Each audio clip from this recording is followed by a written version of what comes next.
குருதியில் பூத்த மலர். புனித மரிய கொரட்சியின் வாழ்க்கை வரலாறு. சிறையில் அடைப்பும் தீராத வெறியும். பேரயிரியில் கொலை. அசுந்தாவின் மகள் மரியா கொலை செய்யப்பட்டாள் என்ற செய்தி காட்டுத்தீ போல் பரவியது.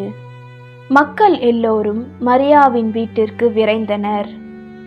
வள்ளுவர் அழைக்க வாசுகி வாலியை அரைக்கிணற்றிலேயே விட்டு சென்றது போல் சமையல் அறைகளில் இருந்த பெண்கள் அப்படியே போட்டுவிட்டு சத்தம் கேட்ட திசைக்கு கதறியபடி வந்தனர்.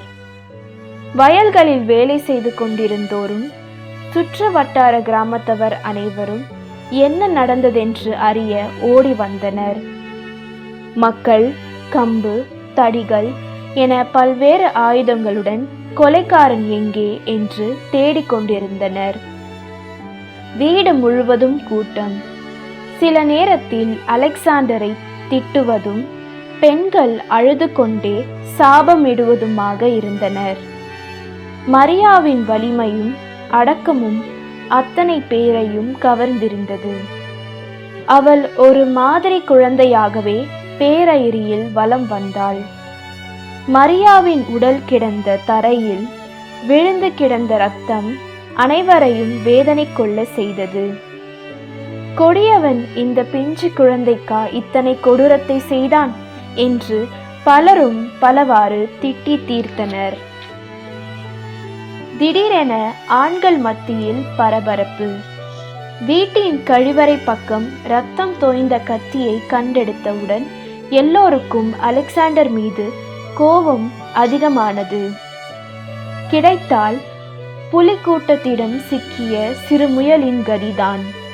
எங்கே கொடியவன் என்று கடித்து குதற இளைஞர்கள் தயாரானார்கள்.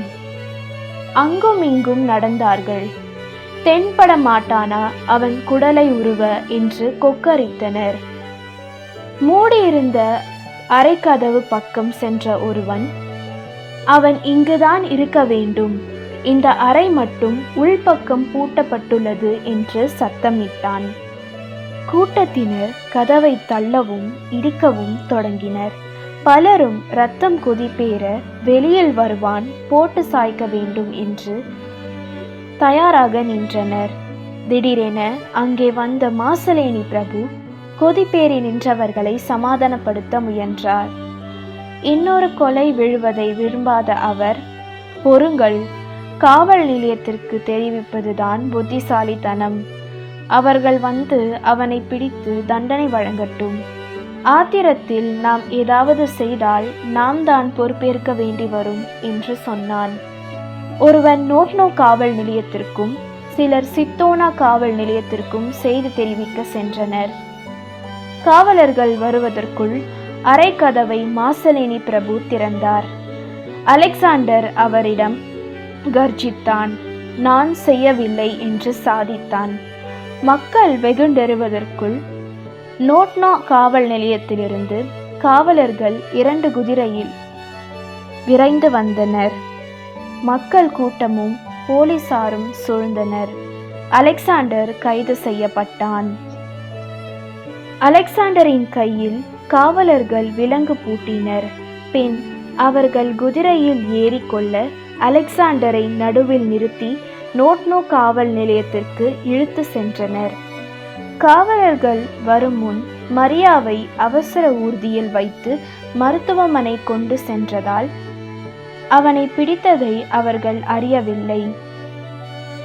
வழியில் ஊர்திக்கு முன்னால் காவலர் சென்றபோதுதான் அலெக்சாண்டர் கைது செய்யப்பட்டிருப்பதை அசுந்தா கண்டார். வேதனையில் உழன்று கொண்டிருந்த மரியாவுக்கு இவை எதுவும் தெரியாது. செய்தி ஏற்கனவே நோட்னோவிற்கு எட்டியிருந்ததால் நோட்னோவாசிகள் அவன் கைதாகி வரும்போது தீர்த்து கட்ட காத்திருந்தனர். காவலர் கொண்டு வந்து சிறையில் அடைக்க சென்றபோது மக்கள் வந்து அவனை தாக்க முயற்சி செய்தனர். ஆனால் காவலர் பத்திரமாக அவனை சிறையில் அடைத்தனர்.